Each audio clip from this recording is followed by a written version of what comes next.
Hello dear learners, hoping you people are fine. Dear learner, आज हम discuss करने वाले हैं कुछ और analytical paragraph. In my last video I have discuss with you some of the analytical paragraph. I hope कि आपकी problem sort out हुई होगी और आपको समझ में आया होगा कि एनालिटिकल पैराग्राफ्स कैसे करना है हमें अपकमिंग एग्जाम में। हमारे आपके एग्जाम में टाइम बहुत ही कम है, तो हमें रिवाइज करना है बहुत ही सुपर फास्ट। हर एक टॉपिक को बहुत ही ध्यान से प्रैक्टिस करना है in rough copy along with the rough copy.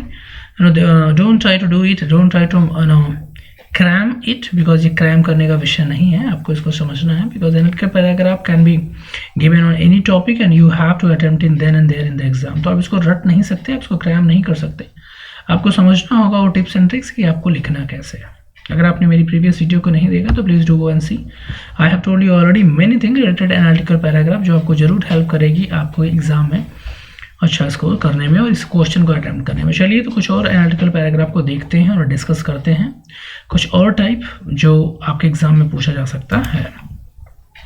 Dear, one thing is very important that you need to practise. This is your language paper और इंग्लिश पेपर के लिए आपको प्रैक्टिस करने की बहुत ही जरूरत है because you know that practice make a man perfect. So आपको प्रैक्टिस करना है, not only for the English paper, for other subject also you need to be concentrate, you need to be active and you need to give your full attention toward that paper if you want to do best in the exam. तो चलिए ये है question, देखिए analytical. Already मैंने बताया, अब next मैंने already 4-5 question discuss कर चुका हूँ। ये सेकेंड पार्ट है एनालिटिकल पैराग्राफ का और इसमें भी मैं 4 to 5 क्वेश्चन कवर करूंगा। देखिए पहला क्वेश्चन क्या है।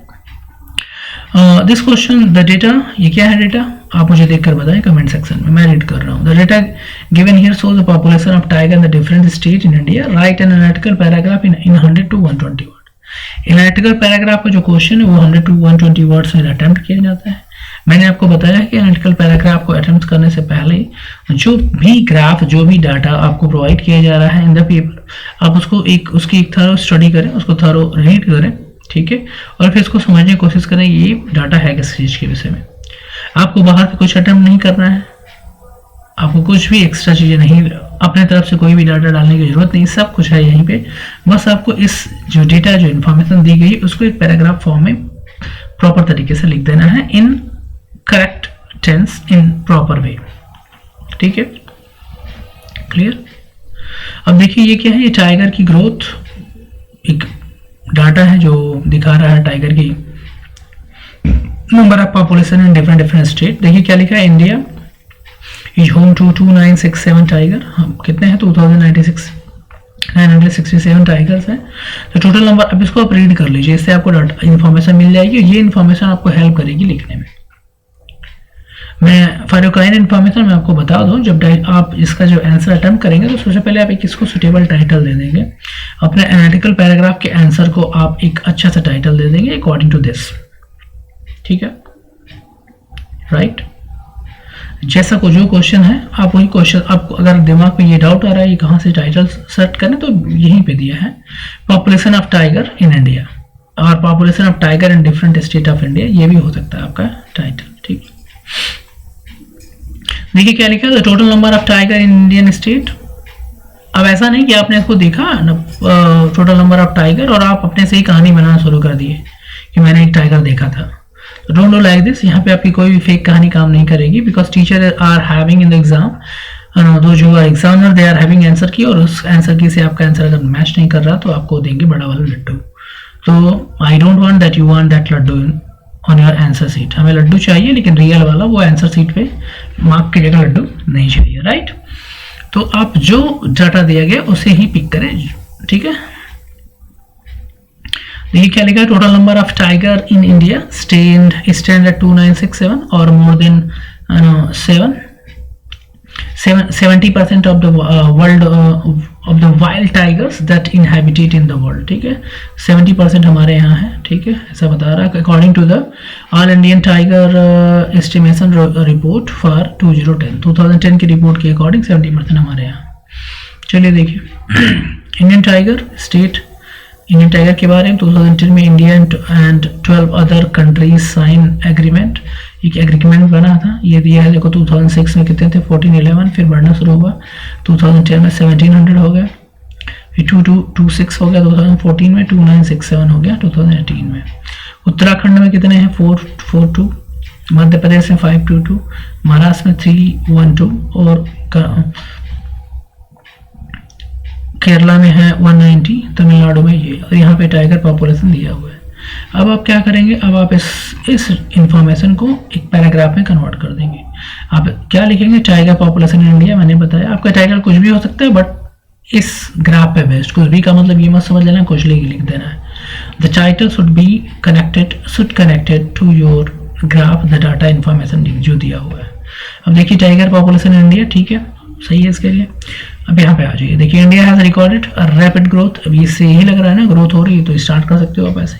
यहाँ पर आप ऐसे भी स्टार्ट करते हो, this data reveals, this data tells, this data shows, या this data shows the real picture of what? Real picture of the increase in the population of tiger in India. चलिए मैं इसको रीड करके दिखाता हूँ ताकि आपके दिमाग में कुछ चीजें सेट हो जाए। देखिए India has recorded rapid growth in the population of tiger, ऊपर से लिख लिया आपने, ये टाइगर की पॉपुलेशन ग्रोथ को दिखा रहा है। The total number of tiger in India stand at 2967, it is more than 70% of the world wide tiger population are over the world. ये लाइन यहीं से मिल गई है, ठीक है। The data given here shows that there were only 141 tiger. There were only 141 tiger and tiger in 206. अब इससे क्या पता चल रहा है, 2006 में कितने थे, 141 थे, ठीक है।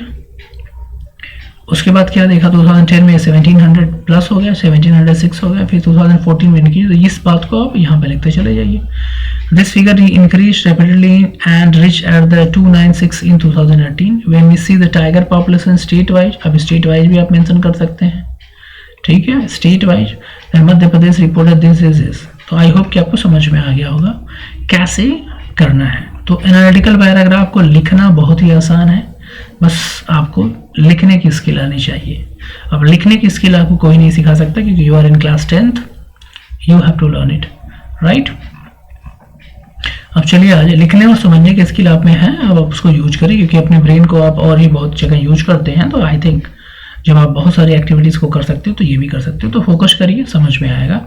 एंड अगर नहीं समझ में आ रहा तो कमेंट सेक्शन में लिखिए, फिर मैं बताता हूँ आपको। The pie chart drawn below show the spending of young population, ठीक है, in India and over various sports equipment during the year 2009.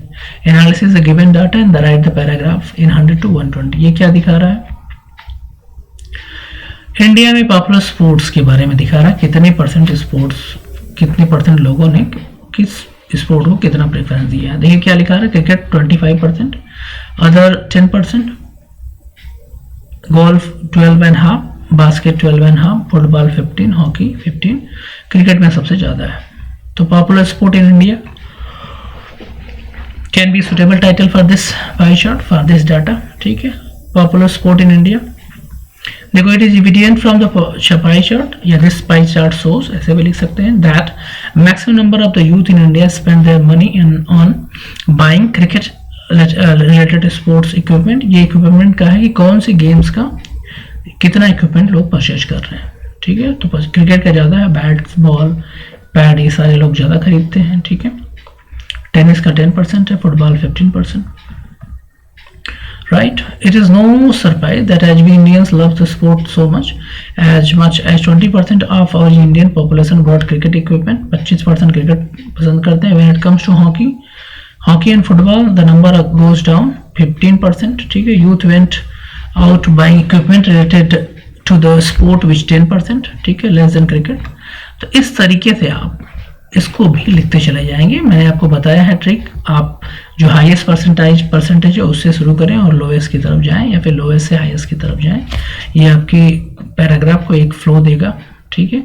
और रीडिंग और एक्सप्रेशन इसमें आपको ये थोड़ा अच्छा होगा, जिससे आपका जो पैराग्राफ है बहुत ही सही दिखेगा, मीनिंगफुल दिखेगा और it will help you in getting the marks. Clear, I hope कि आपको समझ में आ रहा होगा। चलिए आ जाइए नेक्स्ट। अगर आपको ये आ जाए फिर आप क्या करेंगे, this graph below show the number of people of a different age group getting killed in the road accident. ये रोड एक्सीडेंट को दिखा रहा है। Analyse the given data, right a paragraph in 100 to 120। Person killed in the road accident, ये क्या है, ये road accident का एज ग्रुप और ये पर्सन किल्ड, कितने लोग मरे। 0 से 15 देखिए age group,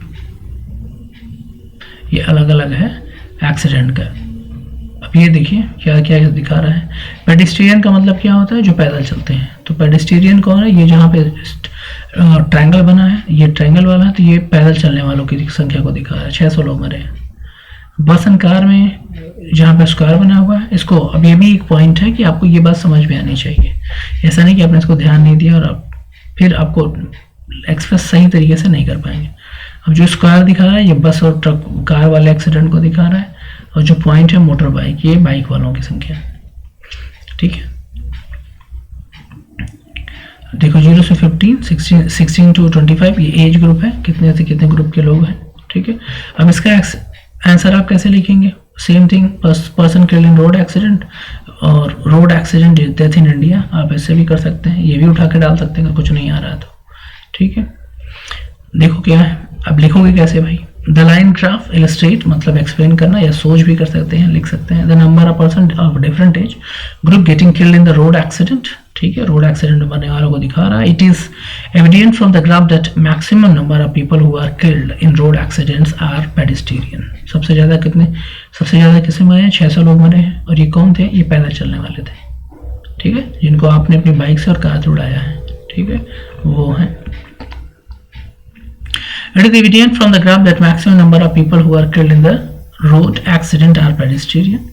Among pedestrian, 2 people between the age group 16 to 25 record the highest number of the accident death that is 800. अब ऊपर जाइए देखिए 20 से 25, देखो ये 15 से लेकर 25 के बीच में सबसे ज़्यादा मरने वालों की संख्या पैदल चलने वाले को, ये कितनी 800 लोग मरे हैं 16 साल से लेकर 25 साल तक।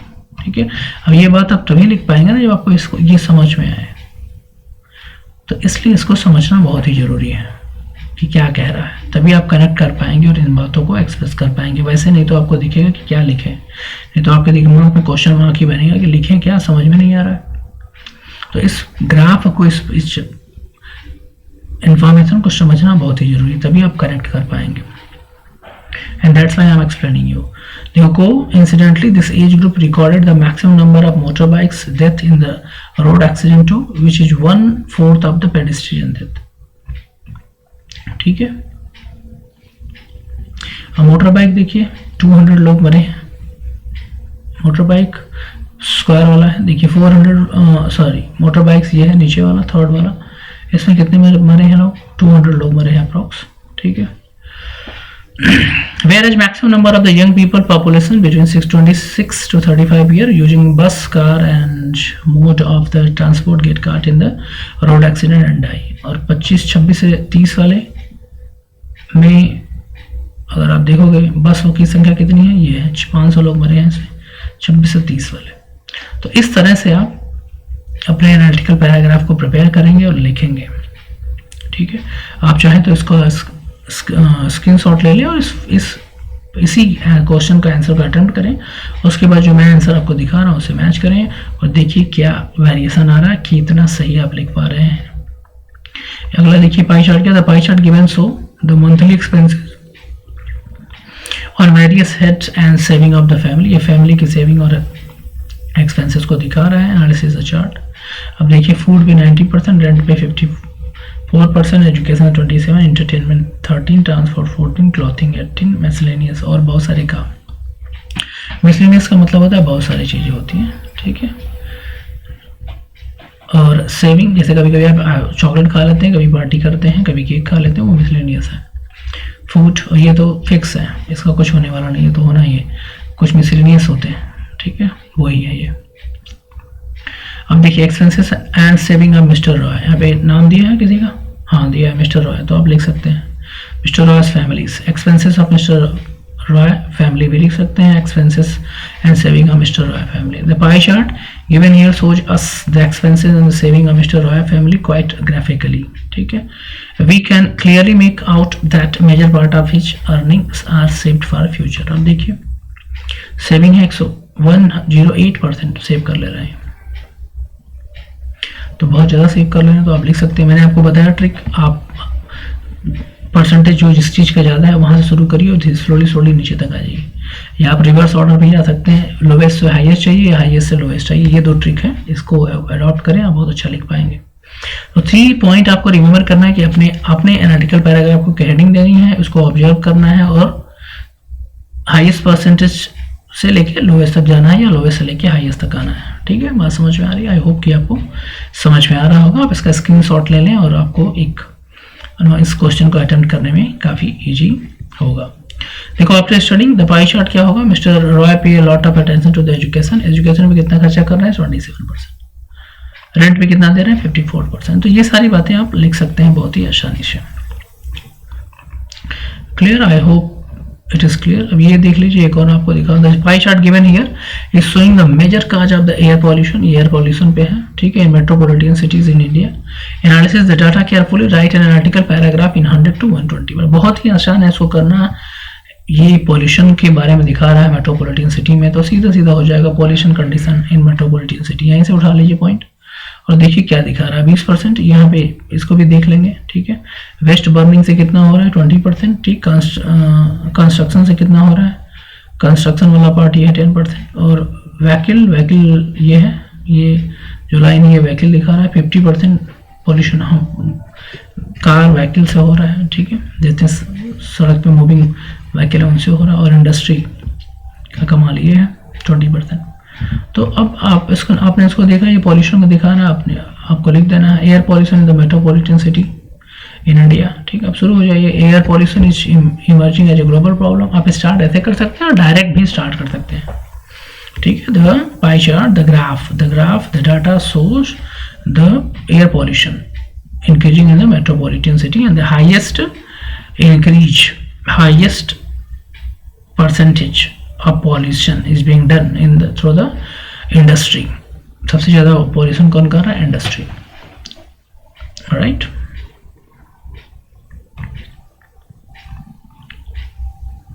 तो इस तरह से आप लिखते हुए चले जाएंगे। You can take the screenshot also this. अब अगला देखिए, population is growing very fast in India. The graph chart given here show the growth of the population during 1920। ये पॉपुलेशन ग्रोथ दिखा रहा है, ठीक है, कैसे ग्रो हो रहा है, ठीक है, 2001 में। इस तरह के पैराग्राफ को भी आप इस तरह से अटेम्प्ट कर पाएंगे। Right analytical paragraph. अब देखिए क्या दिखा रहा है, ये ईयर दे दिया, ये दे रहा है कि पॉपुलेशन इंक्रीज इन करोड्स है, ठीक है।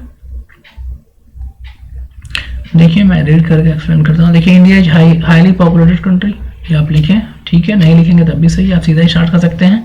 That this data graph shows what increase in the population of India which is very fast, very rapidly increasing. देखो, if you observe the graph above, the population remain almost stationary from 90 to 1911। देखो 11 तक क्या slow चल रहा है और 1921 से फिर ऊपर चले जाने लगा, ठीक है।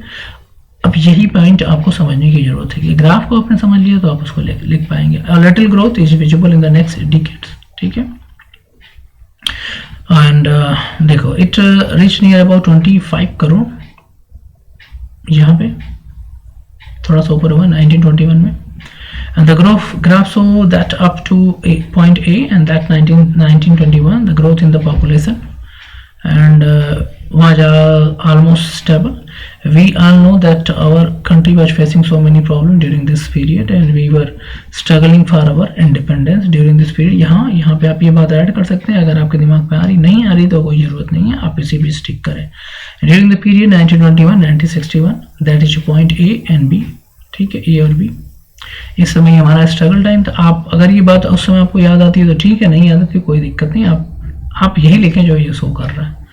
एक्स्ट्रा कुछ भी नहीं लिखेंगे तब भी हो जाएगा। इट इज वही लिखिए जो पैराग्राफ में लिखा है। अगर आप उस पॉइंट से रिलेटेड कुछ बातें आपके दिमाग में आ रही तब उसको ऐड ऑन करें, बहुत ज़्यादा इसको एक्सपेंड ना करें, इसको वाइड ना करें, right. It increased by 10 crore and but just after 1961 there is an explosion of the pollution. The graph is also showing point B as explosive, ठीक है। In 1961 to 20 the population increased 70%। अब यहाँ पे देखिए, यहाँ से आगे बीच में क्या एक्सपेंस बहुत ही तेजी से इंक्रीज हो गया, राइट। पहले यहाँ तक 25 था, फिर सीधे से ये पहुँच गया 110 तो करोड़, तो रैपिड ग्रोथ हुआ इन दैट। अब क्यों हो रहा है? The main factor responsible for the rapid growth was fall in the death rate due to improvement in the medical facility and the better life style after independence. ठीक है, ये बात आप ऐड कर सकते हैं, अगर आपके दिमाग में नहीं आ रही तो नो इशू, आप ये यहाँ तक क्लास तक लिखिए that there is a rapid growth in between 1961 to 2001, right. I did so that there is a very fast increasement in the population. अगर आप चाहें तो मेंशन कर सकते हैं रीजन क्या है, और नहीं तो नहीं भी मेंशन करेंगे, that's also this is correct. So my dear, I hope कि आपको समझ में आ गया होगा कि ये हमें करना कैसे है। अब ग्राफ ऐसे भी आ सकता है, आप, मैं इसको रोक रहा हूँ, आप इसका फोटो ले लें और आप इसको खुद अटेम्प्ट करें। देखिए ये क्या है, सर्वे है, स्कूल शुड बी ओपन। ठीक है, कितने दिन स्कूल होना चाहिए। देखिए survey was conducted to know about the view of the parents on the reopening of the school after lockdown in Delhi. Analysis, ये लॉकडाउन के बाद वाला है, कितने % लोगों ने क्या कहा, 5% ने कहा कांट से कंफ्यूज है, 27 आफ्टर न्यू केसेस आर 0।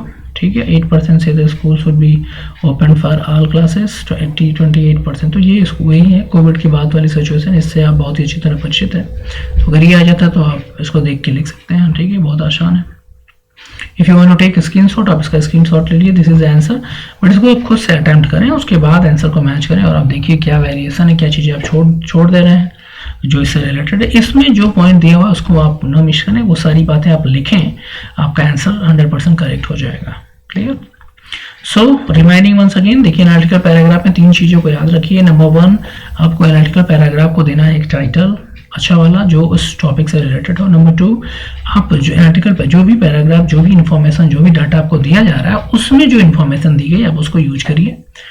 ठीक है, आपको बाहर की इन्फॉर्मेशन से कोई मतलब नहीं है। आप अगर उन्हीं चीज़ों को, जो डाटा, जो इन्फॉर्मेशन आपको डिलीवर कर रहा है, अगर आप उसी को समझकर सीक्वेंस में लिखते हैं तो बहुत ही अच्छा होगा और आप उसको लिख पाएंगे। थर्ड पॉइंट, अगर कुछ परसेंटेज से रिलेटेड चीज़ें दी गई हैं तो आप उसको या तो आप लोवेस्ट परसेंटेज से हाईएस्ट की तरफ लिखिए या फिर हाईएस्ट से लोवेस्ट की तरफ लिखिए। इससे आपका जो एनालिटिकल पैराग्राफ होगा एक स्मूथ फ्लो में आ जाएगा और आप अच्छी तरह लिख पाएंगे। It would be full of meaning. ठीक है, and stop, do not do cutting, जो आप मिस्टेक होने पे कट कॉपी पेस्ट करते हैं उसको ना करें। ठीक है, अगर मिस्टेक होता है तो एक सिंगल लाइन ड्रॉ करके उसको छोड़ दें। ठीक है, पूरे पेज को स्पॉइल ना करें।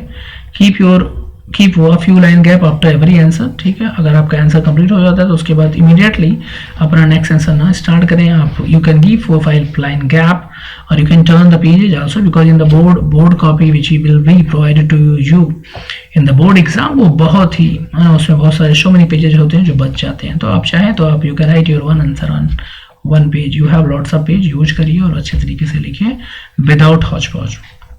So dear, I hope this much is enough for you, and in analytical paragraph we have discussed all the things, all the points which are you require to know, and I hope कि आपके doubts अभी कम हो गए होंगे। If you are having still any doubt, any confusion, आप मुझे comment section में लिखें, I will definitely answer you and solve your problem. Thank you for watching, good luck and goodbye.